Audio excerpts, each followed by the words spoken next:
presented by Choice, the joy of earning. સ્વાગત દર્શક મિત્રો, આપનું વિશેષ રજૂઆતમાં હું યશ ભટ્ટ આપની સાથે નિવેશની ચોઇસમાં આજે આપણે ફરી એકવાર ઇન્સ્યોરન્સની દર્શક મિત્રો ચર્ચા કરવાના છીએ. ઇન્સ્યોરન્સ જરૂરી છે તે તો આપણે સૌ કોઈ જાણીએ છીએ, પણ એક પ્રોબ્લેમ બધાને નડે છે અને તે છે ક્લેમ કરતી વખતની પ્રોસેસ અને પછી કદાચ જો તમને મળ્યો હોય ક્લેમ રિજેક્શન. હવે આ ક્લેમની તમામ પ્રકારની જે પ્રોસેસ અને તેના ફેક્ટ ચેક કરવાનો આ જે સમય છે, અને આ માટે વધુ ચર્ચા કરવા માટે આપણી સાથે અત્યારે ફિલહાલ ચોઇસ ઇન્સ્યોરન્સ બ્રોકિંગના વાઇસ પ્રેસિડેન્ટ દિનેશ કુમાર જોડાયા છે. સર, ખૂબ ખૂબ સ્વાગત. ફરી એકવાર આપનો સમય ફાળવવા માટે આભાર. મેં જેમ કહ્યું એમ, સર, આ ક્લેમ રિજેક્શન અને ક્લેમની જે પ્રોસેસ છે ને, એ ખરેખર લોકોને સંશય મૂકે છે કે ભાઈ આના માટે ઇન્સ્યોરન્સ લેવાનું નહીં લેવાનું એ ડિસિઝનને પણ અસર પડી જાય. તો થોડું પહેલાં સમજીએ સર કે આ જે ક્લેમ રિજેક્શન છે એ સિંગલ બિગેસ્ટ ફિયર છે કોઈ પણ પ્રકારના પોલિસી હોલ્ડરનો, અને એમાં પણ ટોપ 3 રીઝન્સ એવા કયા હોઈ શકે હેલ્થ અને મોટર ક્લેમ્સની અંદર કે જેના કારણે પાર્શિયલી સેટલ થવું અથવા તો ક્લેમનું સંપૂર્ણપણે રિજેક્ટ થઈ જવું એ હોઈ શકે? સર, એકચ્યુઅલી ક્લેમ રિજેક્શનનું જે કારણ હોય છે એ સ્ટાર્ટ થાય છે પોલિસી ઇન્સેપ્શનથી જ. આપણે જ્યારે પોલિસી લેતા હોય ત્યારે જે પણ મટીરિયલ ફેક્ટ હોય છે, મારા કોઈ બી કાર હોય યા પોતાનું હેલ્થના સંબંધમાં જે પણ મટીરિયલ ફેક્ટ છે જે તમારા જાણકારમાં છે, નોલેજમાં છે, એ ડિક્લેર થવું જોઈએ. અને જો તમે ડિક્લેર નથી કરતા પ્રપોઝલ પોલિસી લેવા ટાણે, તો જાહેર છે કે જ્યારે ક્લેમ આવે છે ત્યારે એ સ્ક્રુટિનમાં જાય છે. અને સ્ક્રુટિનમાં જો એમ ખબર પડે છે કે ભાઈ તમે અમુક કોઈ તમારું હેલ્થ કન્ડિશન હતું જે તમે પ્રપોઝલમાં ડિક્લેર નહોતું કર્યું, તો ઇન્સ્યોરન્સ કંપની ક્લેમ રિજેક્ટ કરે છે. તો મારું કહેવાનું એક છે કે તમે જ્યારે પ્રપોઝલ ફોર્મ સાઇન કરો છો, જ્યારે પોલિસી લ્યો છો, ત્યારે તમારા હેલ્થ બાબતમાં કોઈ પણ જાણકારી એ પહેલાંથી તમારે ડિક્લેર કરવાની.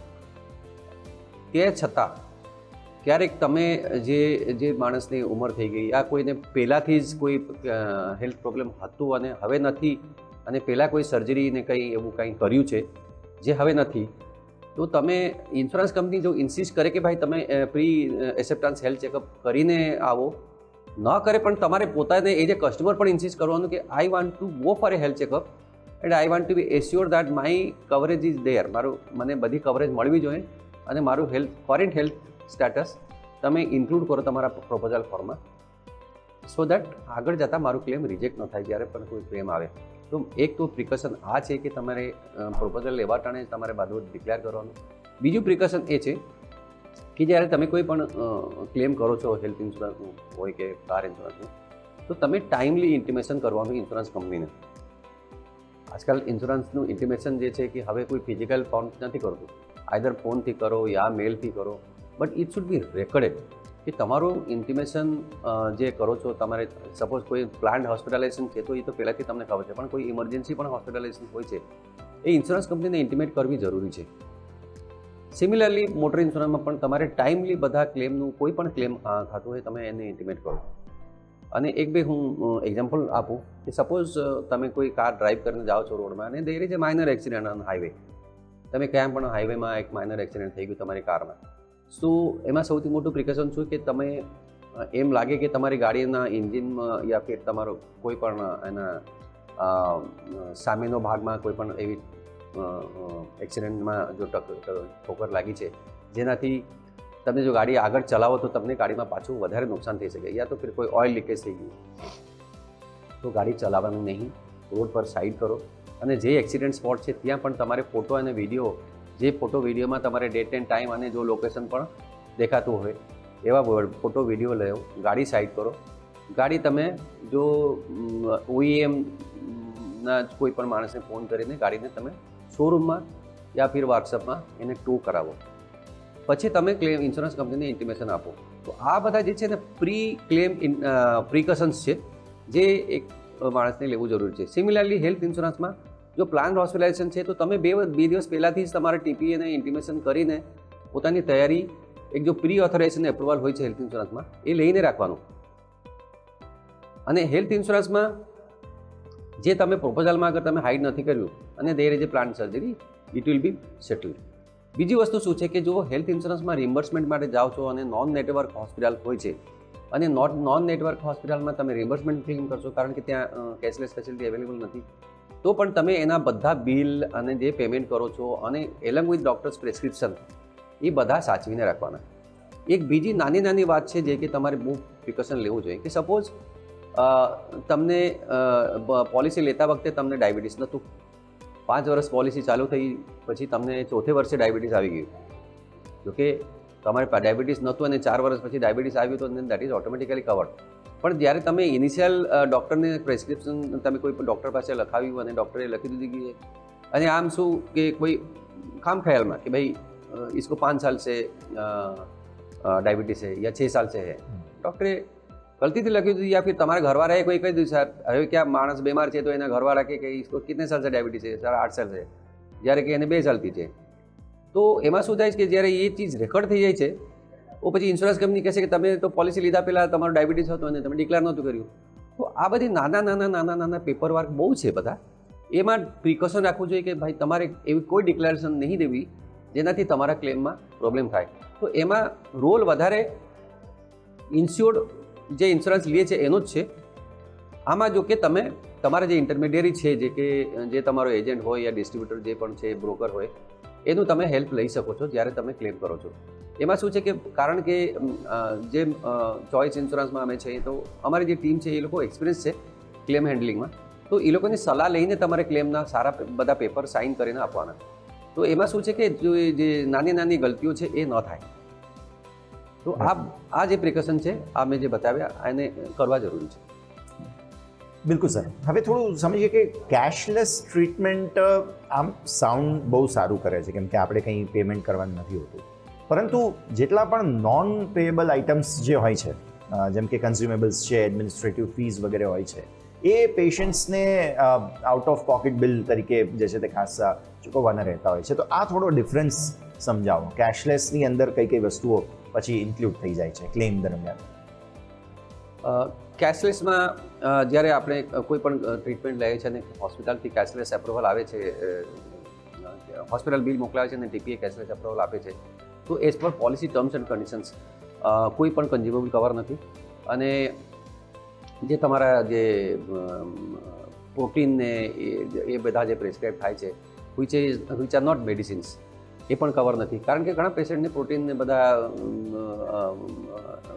જે એડિટિવ્સ આપવા પડે છે જે કવર નથી, એ પણ એક્સક્લુડ થઈ જાય છે. અને રૂમ રેન્ટમાં એવું છે કે જ્યારે રૂમ રેન્ટ કેપિંગ હોય છે તો સપોઝ તમારે કોઈ જ્યારે ત્યાં પણ 1% રૂમ રેન્ટ કેપિંગ છે અને તમારે 5 લાખની પોલિસી છે અને તમે 6,000 વાળું રૂમ લીધું તો ત્યાં રૂમ રેન્ટ કેપિંગ એટલે પ્રોપોર્શનલ ડિડક્શન થાય છે. તો એ બધી ચીજને જ્યારે તમે એડમિશન થાવ છો ત્યારે એ ચીજની ધ્યાન રાખવાની કે ભાઈ જો મારી પાસે 5 લાખની ઇન્સ્યોરન્સ છે અને 5% રૂમ રેન્ટ કેપિંગ છે તો મારે 5,000નું રૂમ લેવાનું. અને 5,000નું રૂમનું પણ એમાં એક there is a catch. It is not about the 5,000 rupees room rent. That room rent કોઈ પણ ઇન્સ્યોરન્સ પોલિસીમાં દેટ ઇન્ક્લુડ્સ નર્સિંગ ચાર્જિસ. તો અગર તમારું રૂમ રેન્ટ 5,000 છે અને નર્સિંગ ચાર્જિસ 500 રૂપિયા છે દેન ઓલ્સો પ્રોપોર્શનલ ડિડક્શન ત્યાં આવી જાય છે, કારણ કે તમારું 5,500 ઉપર કેપિંગ લાગે છે, not 5,000. So that has to be taken care of. Right. Okay sir, જે નોન ડિસ્ક્લોઝર ટ્રેપ્સ અમુક હોય છે તેની આપણે વાત કરીએ. અમુક જે મટીરિયલ નોન ડિસ્ક્લોઝર જે મુદ્દાઓ હોય છે જેમ કે પ્રી એક્ઝિસ્ટિંગ મેડિકલ કન્ડિશન્સની તમે વાત કરી, અથવા તો કાર ક્લેમની અંદર પણ અમુક વખતે જે છે તે ખાસ આવા પ્રકારના રૂલ્સ લાગુ પડતા હોય છે. એ થોડું હવે સમજીએ કયા મુદ્દાઓને ધ્યાન પર રાખો.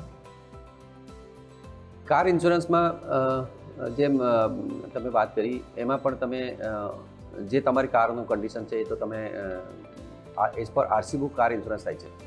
જે સપોઝ મેં એવા એક દાખલા મારી પાસે હમણાં હાલમાં જ આવ્યો હતો કે એક સજ્જનની કારનો એક્સિડન્ટ થઈ ગયો અને નોર્મલ પોલિસી તે 5 વર્ષથી લગાતાર પોલિસી લઈ રહ્યા હતા અને એની કારનું જ્યારે વર્કશોપમાં ગઈ ગાડીને જ્યારે એનું સર્વે થયું તો એનું ક્લેમ રિજેક્શન થઈ ગયું. અને અમે જ્યારે કારણ જોયો તો the person has change the colour of the car. એને વ્હાઇટ કલરની કાર હતી અને હવે આજકાલ બધા ફેન્સી બધા કારમાં સ્ટીકર ને બધા લગાડીને કારનો કલર પણ ચેન્જ કરી દે છે અને એમાં પૈસા પણ બહુ સારા વાપરે છે માણસો. પણ એને એ લોકો એ નથી સમજતા કે આરસી બુકમાં તમે એમ જો કે તમારે આરસી બુકમાં કારનો કલર મેન્શન છે અને તમે જો કારનો કલર ચેન્જ કર્યો then you have to get it endorse in the RC book. તમારે આરસી બુકમાં આરટીઓમાં જઈને એને કારનો કલરનું એન્ડોર્સમેન્ટ કરાવી, ઇન્સ્યોરન્સ કંપનીમાં પણ એ કલરનું તમે એન્ડોર્સમેન્ટ કરાવીને ઇન્સ્યોરન્સમાં પોલિસીમાં એન્ડોર્સ કરાવીને રાખવાનું.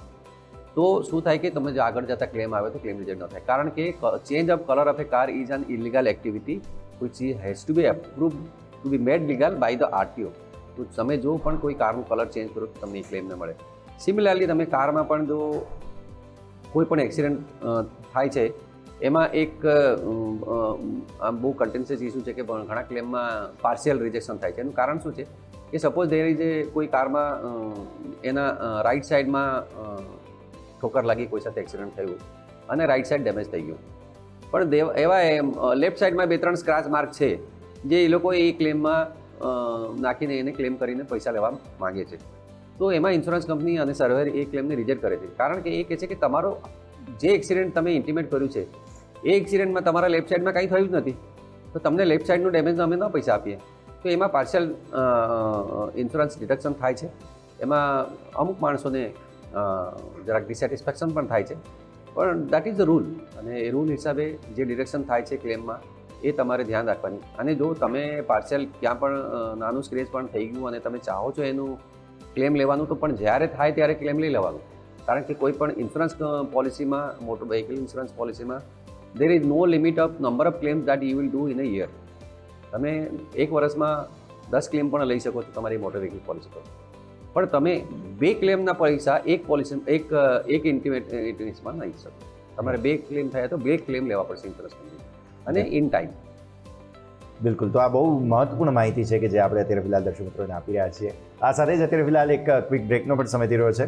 તો દર્શક મિત્રો નાનકડો વિરામ લઈએ અને વિરામ બાદ અમારી આ રજૂઆતને આગળ યથાવત રાખીએ.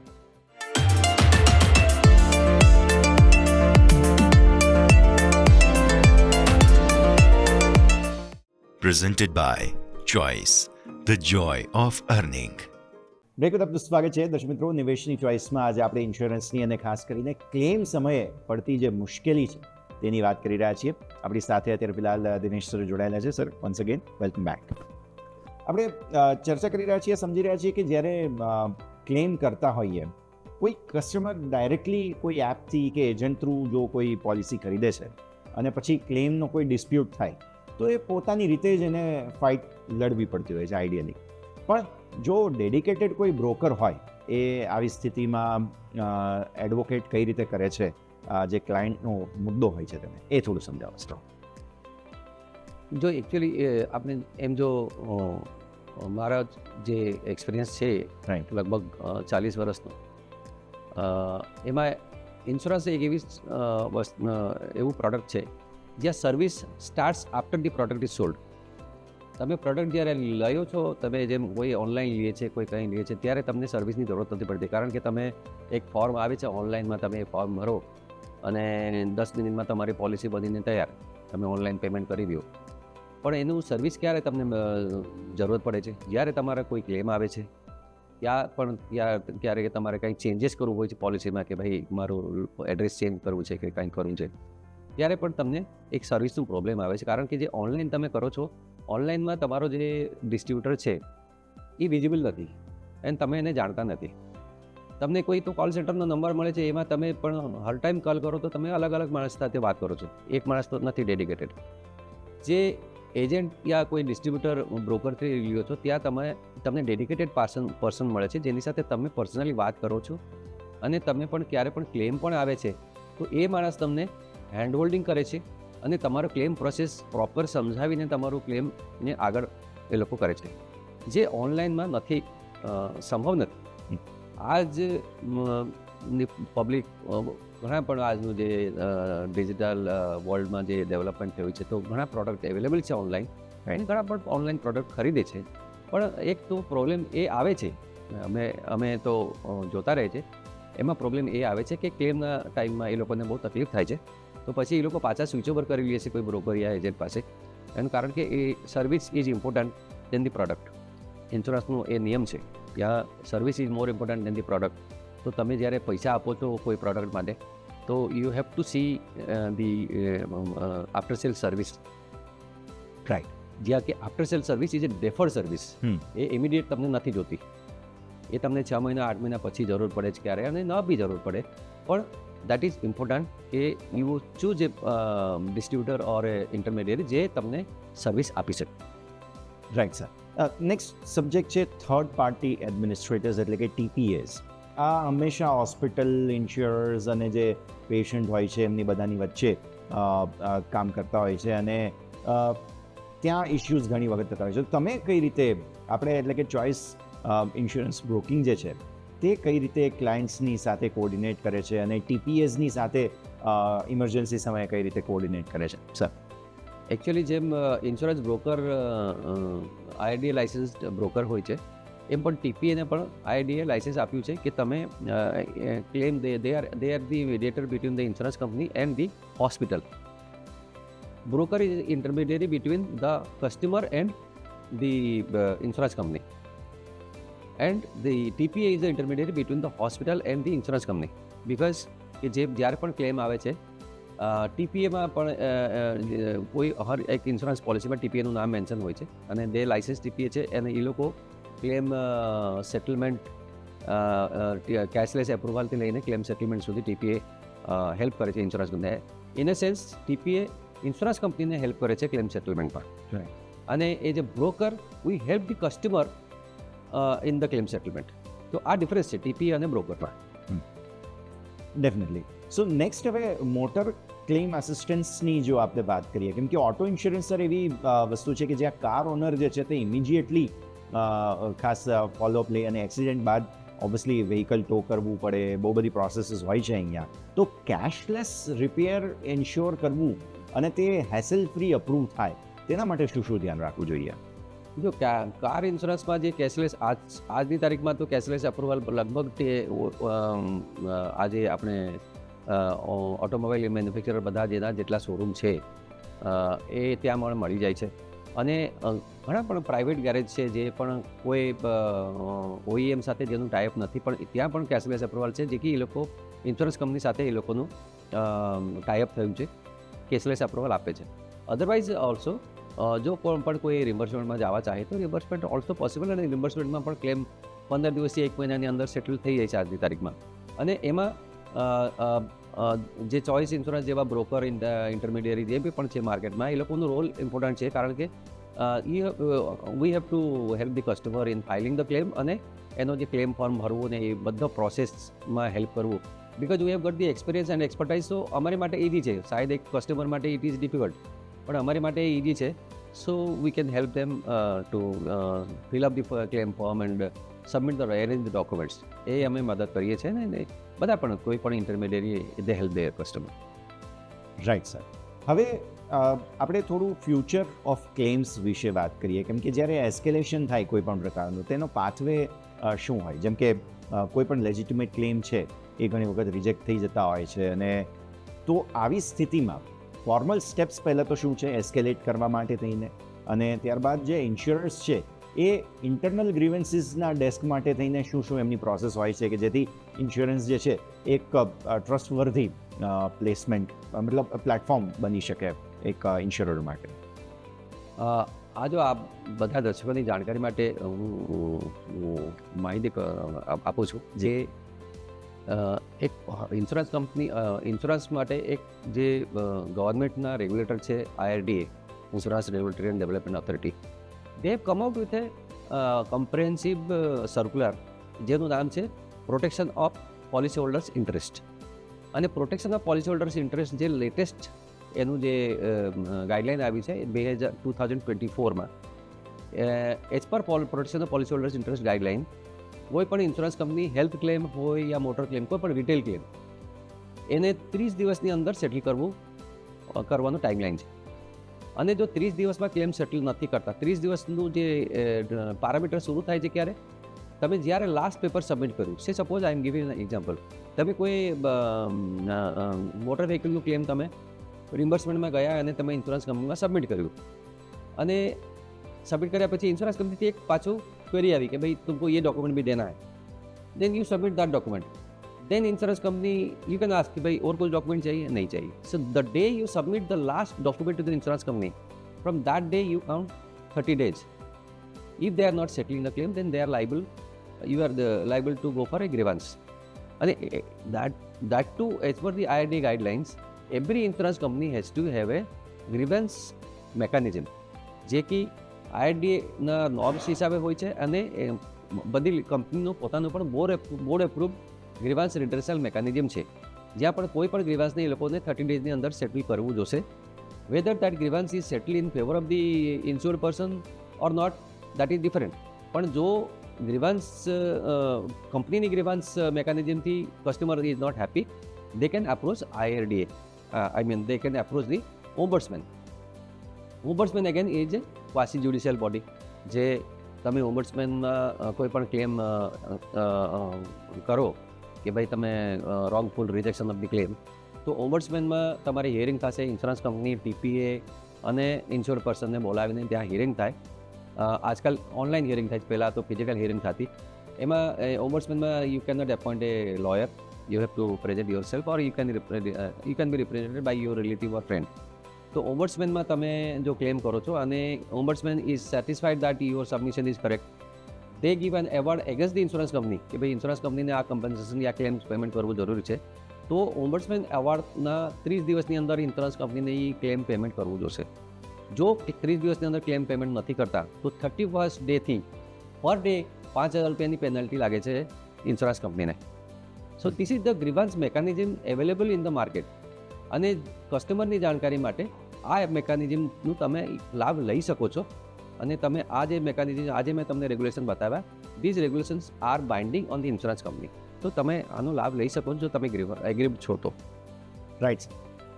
લાસ્ટમાં ચર્ચા કરીએ કે IRDAI જે છે એમણે મેન્ડેટ કરેલું છે, સ્ટ્રિક્ટ ટાઈમલાઈન છે, જે તમે હમણાં જણાવી રહ્યા હતા, કેશલેસ પ્રી ઓથોરાઇઝેશન આ તે બધા માટે થઈને અને ફાઇનલ ડિસ્ચાર્જ માટેના પણ અપ્રુવલ જે છે તે એક સર્ટન ટાઈમલાઈનની અંદર થઈ જવા જોઈએ. પરંતુ આ જે ડિલેઝ ઘણી વખત થતા હોય છે તે હોસ્પિટલ બિલિંગ ડેસ્ક પર થતા હોય છે. તો જ્યારે આવું થાય છે તો શા માટે થાય છે, નંબર 1, અને બીજું આના માટે રિસ્પોન્સિબલ કોણ રહે? જો આ જે ડિલે થાય છે ક્યારેક કેશલેસ અપ્રુવલ માટે, એમાં ડિલેનું કારણ એક નથી, ઘણા હોય છે. તો ક્યારેક શું છે કે જે કેશલેસ પહેલાં તો જ્યારે કોઈ એડમિટ થાય છે પેશન્ટ, તો એનું એક તો પ્રી ઓથોરાઇઝેશન એપ્રુવલ આવે છે TPA એડમિશન ટાણે, અને સપોઝ 4 દિવસ પછી પેશન્ટ ડિસ્ચાર્જ થયો તો દેન ફાઇનલ બિલ હોસ્પિટલથી TPA પાસે જાય છે. એ જે ફાઇનલ બિલ જાય છે એમાં એપ્રુવલમાં એ લોકોનો ટાઈમ લાઈન છે કે જે એઝ પર IRDA ગાઈડલાઇન્સ તમારે 3 કલાકની અંદર એપ્રુવલ આપવું જોઈએ, પણ ઘણીવાર ડિલે થઈ જાય છે. એમાં એવું કારણ છે કે ક્યારેક હોલિડે હોય છે યા ઓડ ટાઈમમાં પણ જાય છે, તો એમાં એ એક ડિલેનો રીઝન હોય છે. અને અધરવાઇઝ જ્યારે કોઈ નાના હોસ્પિટલ હોય છે જ્યાં એ લોકોની પોતાની એક પ્રોપર મેકેનિઝમ નથી ક્લેમ સેટલમેન્ટની, ત્યાં પણ જરા ડિલે થાય છે. અધરવાઇઝ જો કોઈ કોર્પોરેટ હોસ્પિટલ, મોટા હોસ્પિટલ હોય છે ત્યાં TPA એપ્રુવલમાં વધારે ડિલે નથી થતો, કારણ કે દે નો ધી સિસ્ટમ એન્ડ પ્રોસિજર. નાના હોસ્પિટલમાં જરાક સિસ્ટમ પ્રોસિજરની જાણકારીની અભાવના કારણ ક્લેમ સેટલમેન્ટમાં ડિલે થાય છે. અને દેટ ઇઝ નેગ્લિજેબલ. મારો જે એક્સપિરિયન્સ છે અને એમાંથી હું કહું છું કે જે ડિલે થાય છે, ક્યારેક ડિલે થઈ જાય છે 3 કલાકથી 5 કલાક, 6 કલાક, 8 કલાક થઈ જાય છે, પણ that is negligible and the number is less. Right sir.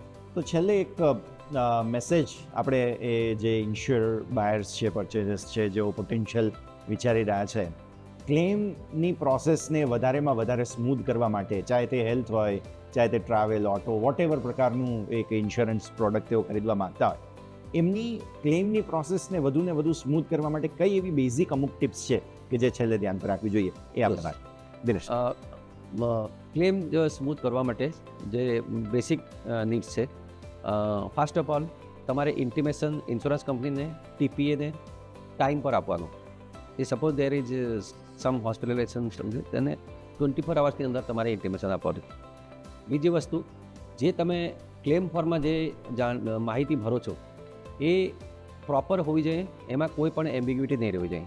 એમાં હું એક બે એક્ઝામ્પલ આપું છું. એ suppose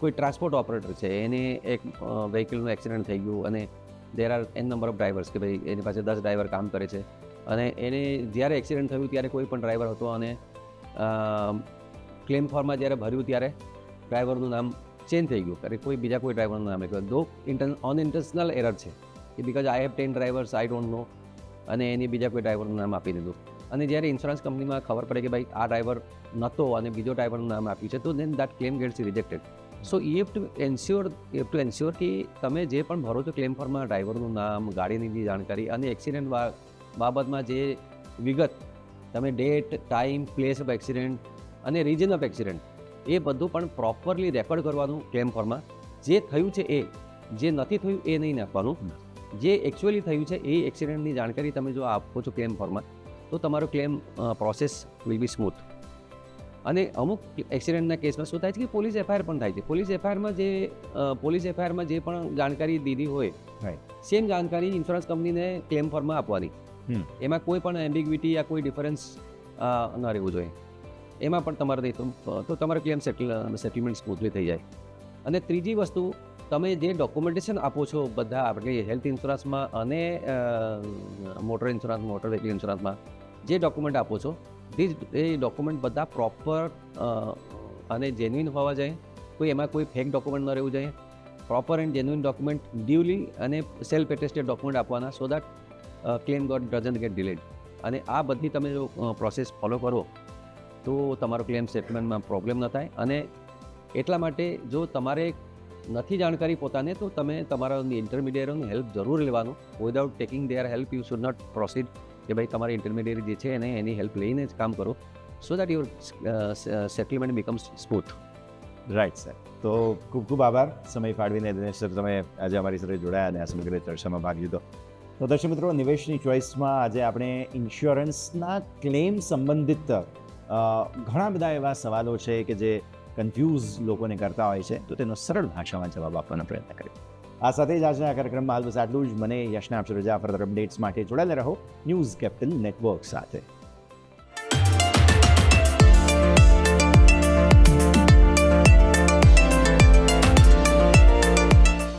Presented by Choice, the joy of earning.